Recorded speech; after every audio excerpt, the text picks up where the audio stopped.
Greetings to everyone egameni lika Jesu Kristu waseNazaretha. Ngiyakubingelela, ngiyakudumelisa. Ngenza konke nje ofanele ukuthi ngikwenze egameni lika Jesu ngikubingelela sijobo sami ekhaya. Sikhona lana ku Thulas TV. Uhlele naye Apostle SB Mohanedi. Sisohlelweni lana engifuna ukuhlala nawe khona mbukeli wami sikhuleke sizwe izwi likaNkuluNkulu. Ikakhulukazi into esiyizele namuhla lana ukuthi impilo yakho ichintshe athi mandrebele ichuguluke. Ukariso mraro yakho uzoyithola isimangaliso sakho noma kanjani you are destined for your miracle. Ngicela uhlale nami ngenzeka ungibukele ku YouTube, you are watching me on Facebook and you are watching me on TikTok. Surely isimangaliso sakho will encounter you. Njalo ke uzohlezi usibukela ngari ihora lesikhombisa until ngo-8 njalo ngalosithathu sobe sikhona lana sihlephula izwi likaNkuluNkulu. Ngiyathemba ukuthi ekhaya mbukeli uzobusiseka. Ngifuna ukuhlala nawe ngikuhlephelele izwi likaNkuluNkulu ngiphinde ngikuthandazele ngoba kunento engifuna uyibambe.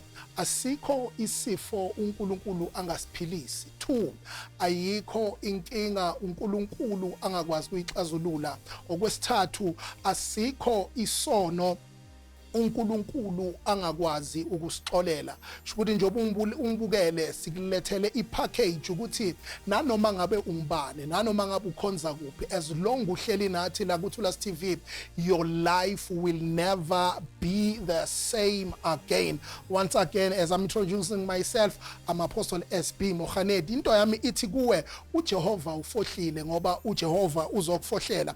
Kunento engifuna ukukhuluma ngayo namuhla entambama, ngikhulume nomama, ngikhulume nobaba, ngikhulume nosisi, ngikhulume nobhuti, ngikhulume nengane encane. Ngifuna ukufunda nje incwadi yeChronicle lana engizobamba khona iChronicle ezokuqala uchapter u3 uverse lika 9. Lana iBhayibheli khona lithi Jabez was more honorable than his brothers. His mother had named him Jabez, saying, I gave birth to him in pain.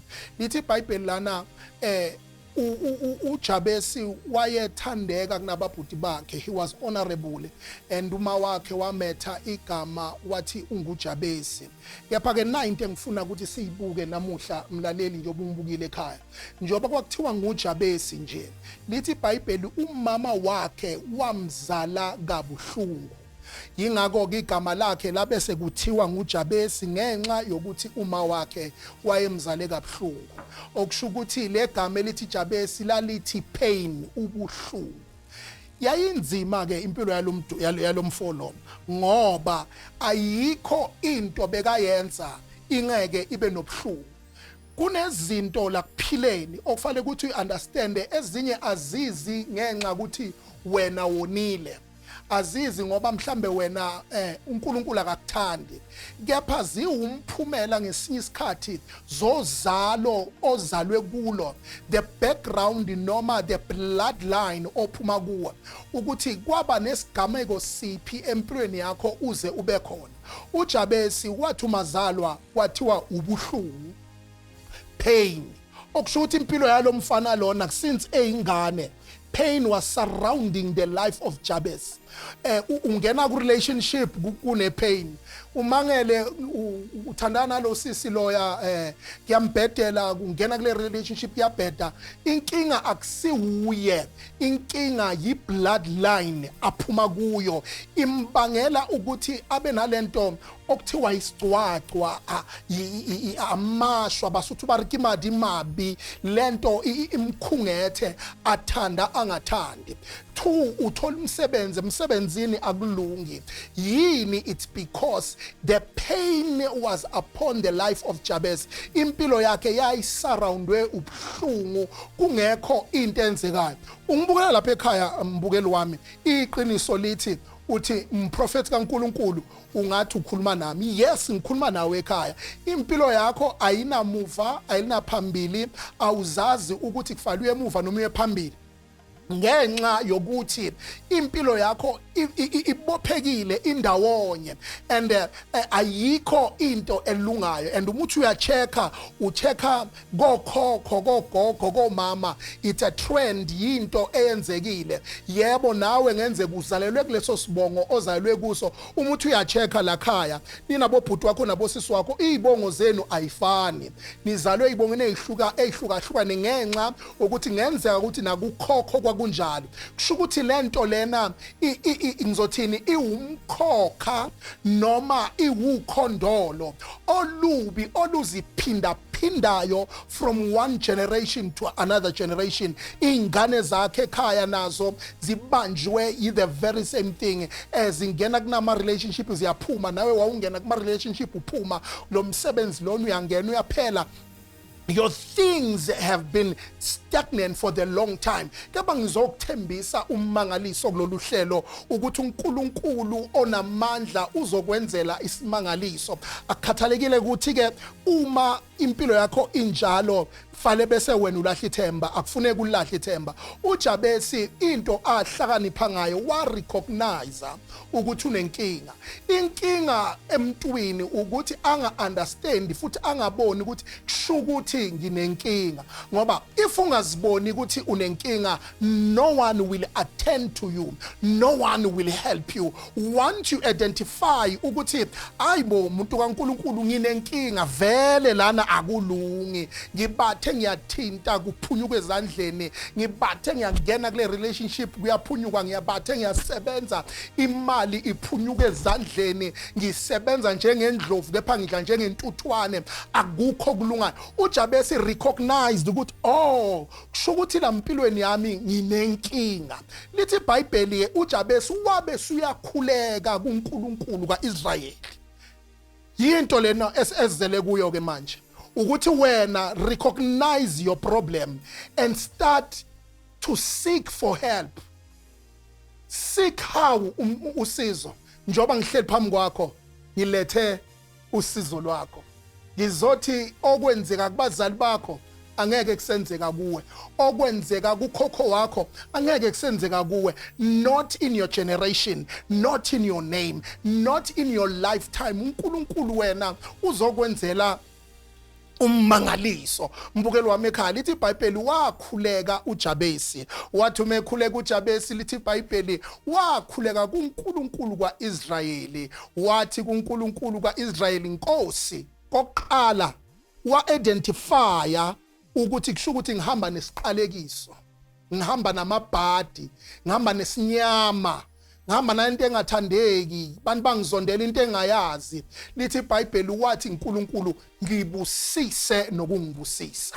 You need a blessing in your life. Kulonyaka sizodeclare ukuthi isibuso sikaNkulunkulu masikuthungathe noma ngabe ukuphi, masikuthungathe noma ngabe usonta kuliphi ibandla. uNkulunkulu makakubusise nokukubusisa. Kwesibili uJabesi wathi uNkulunkulu ngicela uwandise imikhawulo yami because he understood ukuthi impilo yakhe caged, isendaweni eyodwa, akunamuva akunaliphambili. Njengawo njengoba ngikhuluma uyas-understand ukuthi impilo yakho imile, akukho okwenzekayo. uJabesi wathi uNkulunkulu enlarge my border, yandisa imikhawulo yami. Kanti uNkulunkulu uzoyandisa nemikhawulo yakhe ekhaya. Mbukeli lakade ugcina khona, you are going to overcome. Kulo 2026 njoba lo hlelo sizohlala nawe njalo ngolwesithathu, uNkulunkulu uzobe andisa imikhawulo. uNkulunkulu uzoba letha isibusiso sesiqalekiso semindeni nesabathakathi phezukwakho. Lithi iBhayibheli okwesithathu wathi uJabesi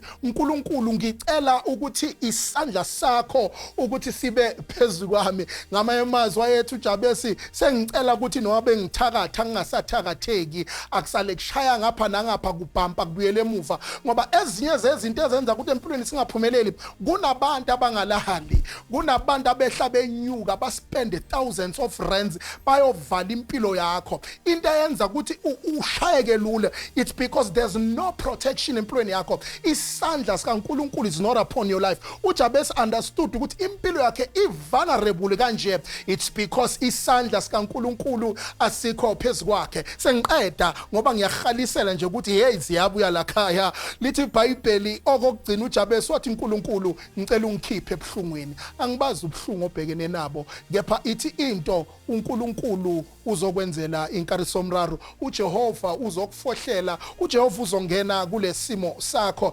every day. I mean every Wednesday ngentambama from 7 to 8 ngizobe hleli ngihlezi nawe, ngikhuleka nawe, ngithatha ama calls akho, uthumela izicelo zomkhuleko wakho. Your life will never be the same again.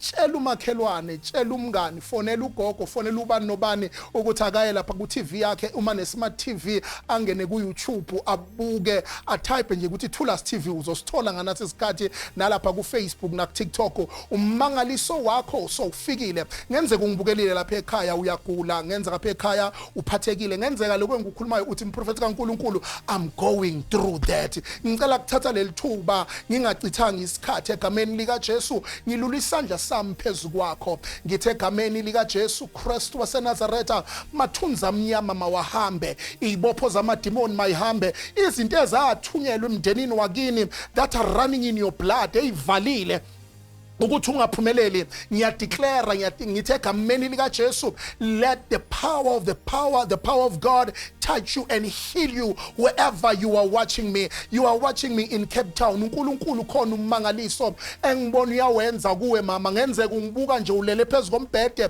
ushawa ipain elisenhlizweni. I feel the power of God touching you. You are watching me in Swaziland, you are watching me in Mpumalanga, you are watching me in KZN. You are going through something. Kunosisi ngenzeka uyangibuka manje, you want to commit suicide, ufuna ukuyibulala ngenxa yokuthi ubona sengathi unamabhadi. Ngegama lika Jesu njoba ngithandaza, beka isandla sakhe ekhanda, khona okwenzekayo uNkulunkulu uyakuthinta, kuyavuleka, kuyaqaqeka egameni lika Jesu. You are my brother, uhambile usukile KZN usegoli, ufuna umsebenzi sola kulungi, nawo amandla yakuthinta. Ngani yami ufuna isikole sola bakuthathi, njengoba ungibuka nawo umangaliso wakho. God is touching you. Naba abantu bathola imisebenzi, naba abantu bayaphila njoba ngihle nawe. uNkulunkulu uJehova ufohlayo is a God of breakthrough. Ukwenzela ke umangaliso namuhla entambama. You will be glued on the screen and your life will never be the same again. Ngicabanga ukuthi ke mbukeli wami uyawabona ama details on your screen,